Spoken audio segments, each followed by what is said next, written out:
नरेंद्र मोदी अब बिहारियों के खिलाफ बड़ा षड्यंत्र रच रहे हैं और इस बार हमला सीधा आपके वोट के अधिकार पर है। जी हां, आपने ठीक सुना। मोदी जी के चुनाव आयोग ने गरीब, मजदूर और अपने राज्यों से बाहर काम की तलाश में गए बिहारियों के खिलाफ पूरी बिसात बिछा दी है। कागज दिखाने की जो नई जुगत है, असल में वोटर लिस्ट से लोगों को बाहर करने की कवायद है।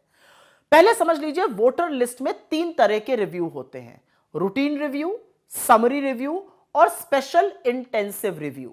रूटीन रिव्यू क्या होता है? ये 365 दिन साल में चलता है। एग्जिस्टिंग वोटर लिस्ट में फेरबदल की जाती है, एडिशन डिलीशन होता रहता है, ये पूरे वक्त चलता रहता है। फिर होता है समरी रिव्यू। ये वोटर लिस्ट को बेस बनाकर कुछ वक्त के लिए, स्पेसिफाइड पीरियड के लिए साल में एक बार होता है, अमूमन चुनावों से पहले होता है। और फिर आता है स्पेशल इंटेंसिव रिव्यू, जो कि मौजूदा वोटर लिस्ट को हटाकर नई वोटर लिस्ट को नए सिरे से बनाने की कार्रवाई होती है। बिहार में 22 साल बाद चुनाव से सिर्फ 2 महीने पहले स्पेशल इंटेंसिव रिव्यू किया जा रहा है। पिछली बार जब यह 2003 में हुआ था, तब इसमें 2 साल लगे थे। अब दावा किया जा रहा है कि यह 1 महीने में ही हो जाएगा। अब यह कैसे संभव है, इसका जवाब चुनाव आयोग या मोदी जी दे सकते हैं। तो स्पेशल इंटेंसिव रिव्यू में होगा क्या, यह भी समझना जरूरी है। अगर आपका 2003 की वोटर लिस्ट में नाम था तो वो नई लिस्ट में स्थापित हो जाएगा, इसमें कोई इशू नहीं है।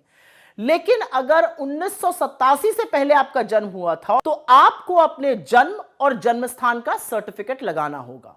लेकिन अगर आपका जन्म 87 से 2004 के बीच में हुआ तो आपको अपने माता या पिता में से एक का जन्म और जन्म स्थान का प्रमाण पत्र लगाना होगा।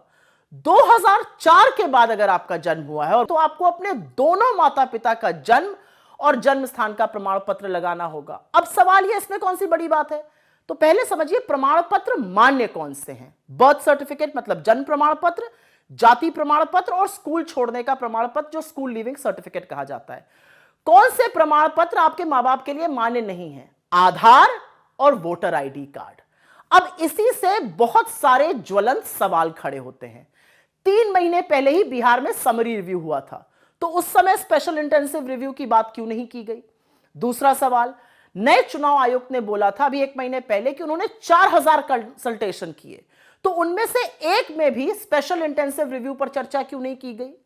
तीसरा बड़ा सवाल, इतना बड़ा कदम उठाने से पहले चुनाव आयोग ने राजनीतिक दलों से विचार विमर्श क्यों नहीं किया? ये सबसे बड़े स्टेक होल्डर्स होते हैं, ये चर्चा क्यों नहीं की गई? चौथा सवाल, ये जो स्पेशल इंटेंसिव रिव्यू है, ये किसकी मांग पर किया जा रहा है? कहां से डिमांड आई?